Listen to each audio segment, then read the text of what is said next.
আমরা তড়িৎচালক বল, তড়িৎ প্রবাহ মাত্রা এবং বিভব পার্থক্য এগুলো ওহমের সূত্র সম্বন্ধে আমরা আলোচনা করেছি।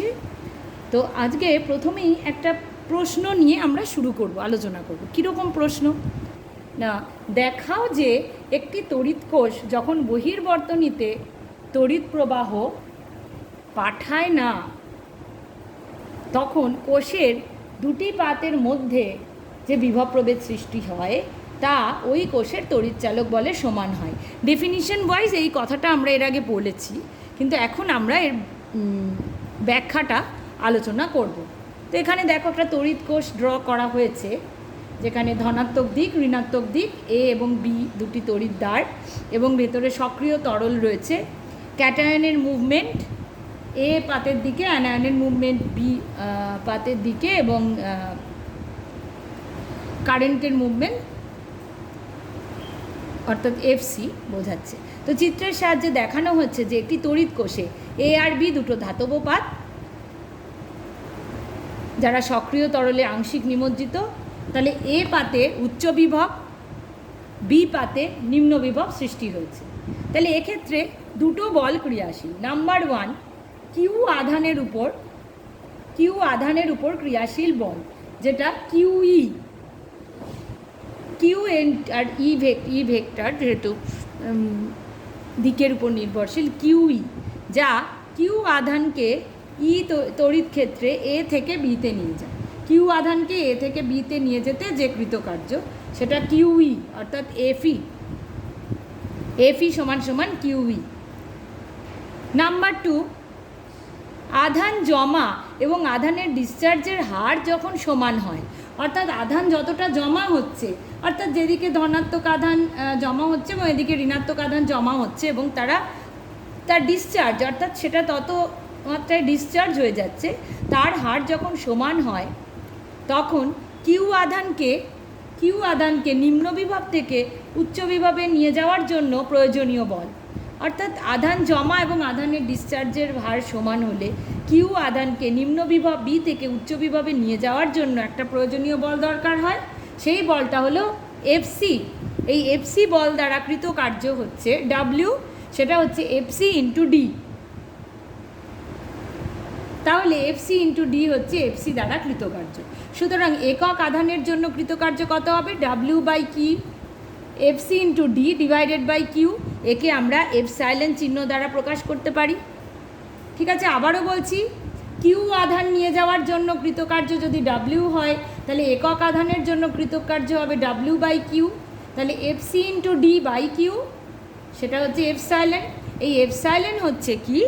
কোষের তড়িৎচালক বল, অর্থাৎ ওই একক আধানকে নিয়ে যেতে যে কৃতকার্য, তাই কিন্তু কোষের তড়িৎচালক বল। একক আধান থেকে কোথায় নিয়ে যেতে? না, নিম্ন থেকে উচ্চ বিভবে নিয়ে যেতে। সুতরাং বহির্বর্তনী যখন যুক্ত হচ্ছে না, অর্থাৎ মুক্ত অবস্থায় থাকছে, তখন আমরা কি বলবো? এই দুটো বল কিন্তু পরস্পরের সমান হবে, দুটি কৃতকার্য কিন্তু পরস্পরের সমান হবে। তাহলে তখন আমরা লিখব FC equals to FE, that is equals to QE. তাহলে এখান থেকে আমরা এফসাইলন সমান সমান কি?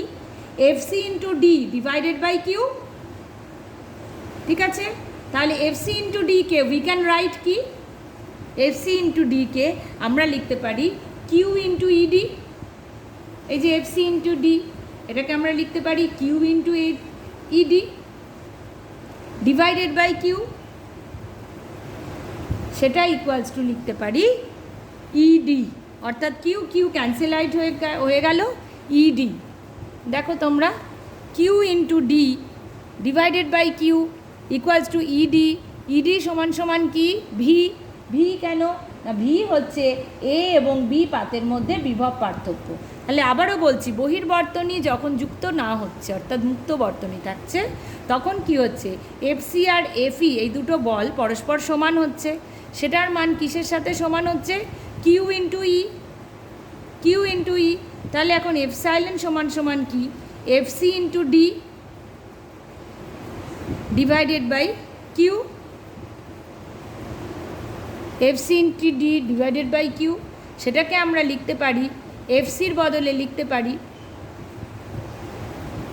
Q into ED divided by Q, FC into D এর বদলে লিখতে পারি Q into ED divided by Q, তাহলে কিউ কিউ কেটে গেল, ই ইন্টু ডি সেটা ইকুয়ালস টু ভি, অর্থাৎ দুই পাতের মধ্যে বিভব পার্থক্য। ঠিক আছে, তাহলে আমরা প্রমাণ করতে পারলাম মুক্ত বর্তনী অর্থাৎ কোষের দুটি পাতের মধ্যে যখন বহির্বর্তনীতে তড়িৎ পাঠাচ্ছে না তখন দুটি পাতের মধ্যে বিভব পার্থক্য তড়িৎ চালক বলে সমান হচ্ছে। এখন আমরা পড়ব অভ্যন্তরীণ রোধ টার্মটি সম্বন্ধে পরিচিত হব। তো তার জন্য প্রথমে বলি, দেখো হোয়াট ইজ ইন্টারনাল রেজিস্ট্যান্স, মানে অভ্যন্তরীণ রোধ। অভ্যন্তরীণ রোধ কি, যে আমরা রোধ সম্বন্ধে পড়েছি, রোধ কি না তড়িৎ প্রবাহকে বাধা দিচ্ছে রোধ। তো অভ্যন্তরীণ রোধ বলতে কি বোঝাচ্ছে, একটা তড়িৎ কোষের মধ্যস্থ যে সক্রিয় তরল বা রাসায়নিক পদার্থ তড়িৎ প্রবাহের বিরুদ্ধে যে বাধা সৃষ্টি করে তাকে অভ্যন্তরীণ রোধ বলে। অর্থাৎ একটা তড়িৎ কোষের মধ্যে যে বাধা দানকারী যে তরল, তড়িৎ কোষের মধ্যে যে বাধা দান হচ্ছে, মধ্যস্থ তরল যে বাধা দিচ্ছে কাকে না তড়িৎ কোষের মধ্যস্থ তড়িৎ প্রবাহের বিরুদ্ধে বাধা সৃষ্টি করছে মধ্যস্থ তরল। এটা কোন চিহ্ন দিয়ে প্রকাশিত হয়, ছোট হাতের আর দ্বারা প্রকাশিত হয়। যেহেতু ওটা কোষের অভ্যন্তরে কাজ করছে, সক্রিয় তরলটা ওই বাধা দান করছে, তাই জন্য একে অভ্যন্তরীণ রোধ বলা হচ্ছে। এখন দেখো আমি এখানে একটা সার্কিট বা একটা বর্তনী ড্র করা হয়েছে। আই অর্থাৎ তড়িৎ প্রবাহ বোঝানো হয়েছে, আর হচ্ছে রোধ, ছোট হাতের আর হচ্ছে অভ্যন্তরীণ রোধ, ই হচ্ছে তড়িৎচালক বল। ই তড়িৎচালক বল বিশিষ্ট কোনো তড়িৎ কোষের অভ্যন্তরীণ রোধ স্মল আর হলে তড়িৎ কোষের সঙ্গে রোধ আর যুক্ত থাকলে বর্তনীতে তড়িৎ প্রবাহ মাত্রা আই সমান সমান আমরা কি লিখব, E divided by R plus R. কেন আর প্লাস আর, কারণ এখানে আর ও আর শ্রেণী সমবায়ে যুক্ত, আমরা পরে আরও ডিসকাস করব। আপাতত বলে রাখি যে যখন দুটি রোধ শ্রেণী সমবায়ে যুক্ত থাকে, অর্থাৎ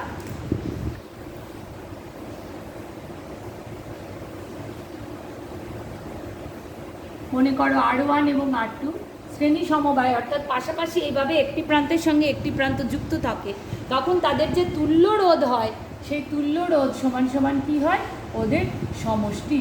তাহলে এক্ষেত্রেও কী হচ্ছে, ধরো ইন্টারনাল রেজিস্ট্যান্স এবং ওই যে বহির্বর্তনীর যে রোধ, তারা পরস্পর শ্রেণী সমবায়ে যুক্ত থাকার দরুন তাদের যে তুল্য রোধ তাকে আমরা কিভাবে প্রকাশ করব, এদের সমষ্টি রূপে প্রকাশ করব। তাহলে ওহমের সূত্র অনুযায়ী কি, যে মোট যে তড়িৎচালক বলকে আমরা অর্থাৎ বিভব পার্থক্যকে আমরা রোধ দিয়ে ভাগ করে তবেই তড়িৎ প্রবাহ মাত্রা পাই। তাহলে এখানে যখন মোট বিভব পার্থক্য কত হচ্ছে না ক্যাপিটাল ই, তাহলে capital E divided by R plus R. তাহলে আই ইকুয়ালস টু আমরা লিখতে পারি ই বাই আর প্লাস আর।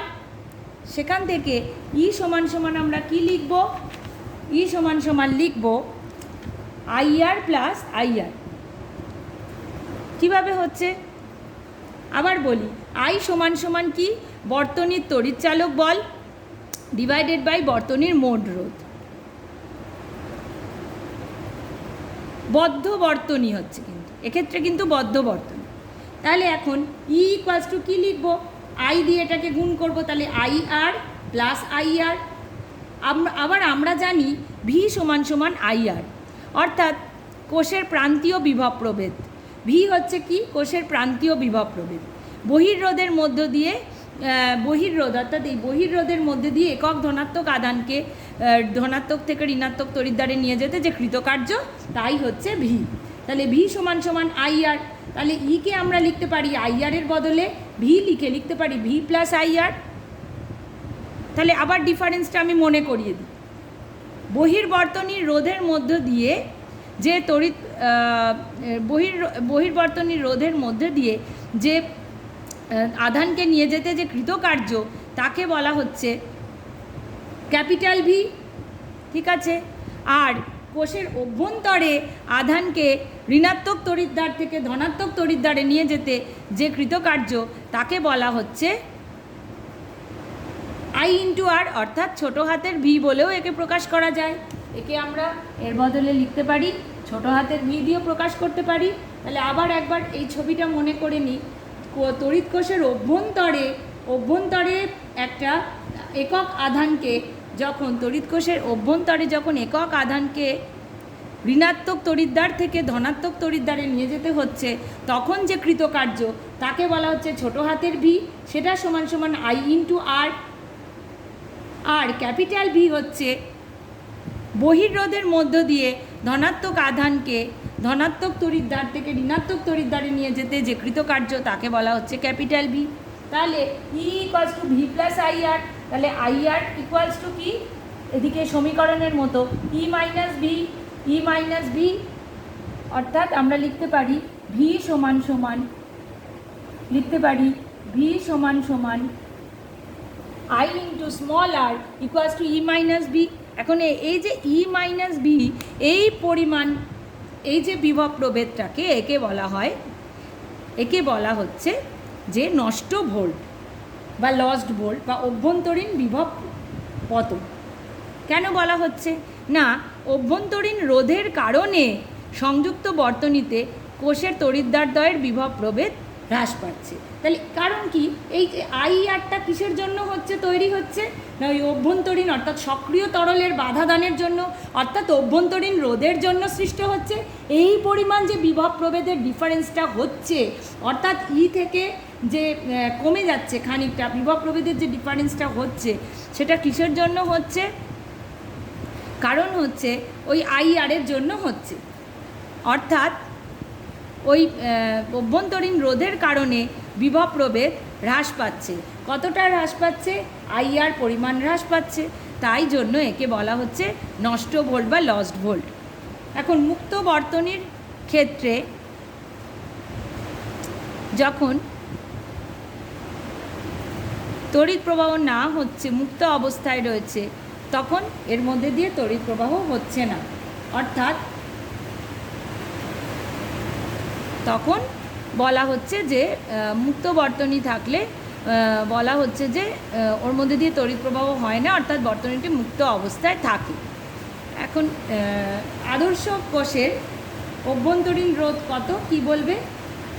আদর্শ কোষের অভ্যন্তরীণ রোধ হচ্ছে, এর মান তোমরা এবার নিজেরা বুদ্ধি করে এর উত্তর দাও, এবং অভ্যন্তরীণ রোধের প্রভাবকগুলো আমরা জানবো যে অভ্যন্তরীণ রোধকে কারা কারা প্রভাবিত করে সেটা সম্বন্ধে একটু জেনে নেব। অভ্যন্তরীণ রোধকে প্রভাবিত করে তড়িৎদ্বার, যে দুটি তড়িৎদ্বার, সেই তড়িৎদ্বারের মধ্যবর্তী দূরত্ব, অর্থাৎ দুটি তড়িৎদ্বারের মধ্যবর্তী দূরত্ব, সক্রিয় তরলের যে প্রকৃতি তার উপর, সক্রিয় তরলের মধ্যে যে নিমজ্জিত অংশ তার ক্ষেত্রফলের উপর। ঠিক আছে, তাহলে এই পয়েন্টগুলোর উপর, মানে এই বিষয়গুলোর উপর কোষের অভ্যন্তরীণ রোধ কিন্তু নির্ভর করে। কিভাবে না, তড়িৎদ্বার দুটির মধ্যে যদি দূরত্ব বৃদ্ধি করা যায় তাহলে অভ্যন্তরীণ রোধ বৃদ্ধি পায়, আর যদি নিমজ্জিত অংশের ক্ষেত্রফল বৃদ্ধি পায়, অর্থাৎ এদের ক্ষেত্রফল যত বৃদ্ধি পায় অভ্যন্তরীণ রোধ তত হ্রাস পায়, আর সক্রিয় তরলের পরিবাহিতা যত বৃদ্ধি পায় কোষের অভ্যন্তরীণ রোধের মানও হ্রাস পায়। ঠিক আছে, তাহলে আমরা এর নেক্সট ডে আমরা বাকি অংশ নিয়ে আলোচনা করব।